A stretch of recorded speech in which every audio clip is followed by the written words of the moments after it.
শ্রীমঙ্গলের মতো মফস্বল শহরে আবৃত্তি নিয়ে একটা বিশাল সাড়া জেগেছে।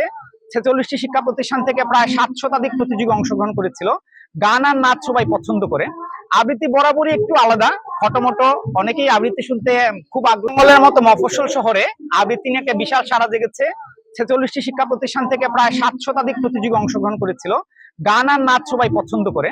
আবৃত্তি বরাবরই একটু আলাদা, খটোমটো, অনেকেই আবৃত্তি শুনতে খুব আগ্রহী হয় না, কিন্তু শ্রীমঙ্গলের মতো একটা মফস্বল শহরে এত এত বাচ্চা, আজকে এখানে প্রায় 1500-2000 মানুষ উপস্থিত, অনেক অভিভাবকরা উপস্থিত, বাচ্চারা উপস্থিত, সবাই অংশগ্রহণ করছে।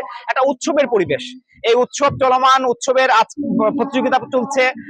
তারপরে হচ্ছে আমাদের উৎসবের মূল পর্ব হবে, সেখানে 4টা প্রোডাকশন থাকছে, প্রযোজনা থাকছে, কোরআনের গহীন ভিতর, মহেশ, গেরো, সিন্ধু প্রথম তরঙ্গ।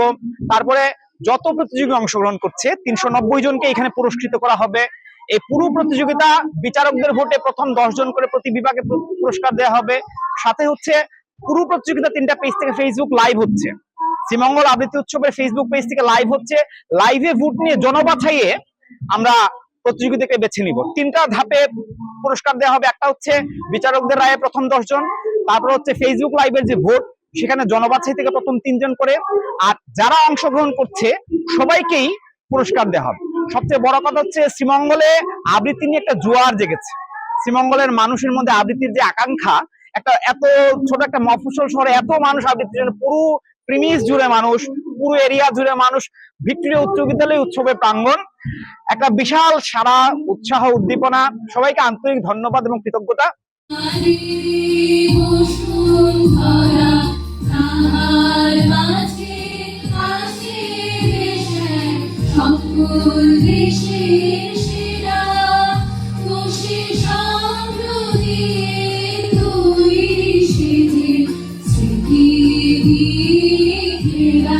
এসেছিল আবৃত্তি শো থেকে বাছাই করার জন্য। আমি বাছাই করেছি। এখানে এসে আমি কবিতা বলেছি।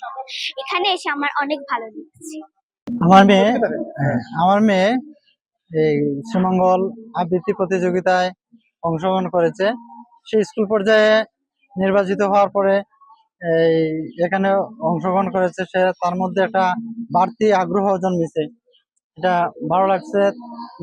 মেয়েরও আগ্রহ, সবারই একটা বাড়তি একটা আকর্ষণ সৃষ্টি হয়েছে। আবৃত্তি প্রতিযোগিতার চূড়ান্ত পর্বে তাদের আবৃত্তি উপস্থাপন করছে। তার আগে প্রায় 15 দিন ব্যাপী শ্রীমঙ্গলের সবকটি শিক্ষা প্রতিষ্ঠানে বাছাই পর্ব সম্পন্ন হয়েছে।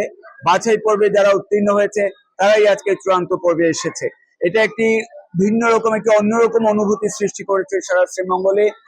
শত শত আবৃত্তি শিল্পী যারা একদিন বড় আবৃত্তিকার হবে বলে আমরা আশা করছি।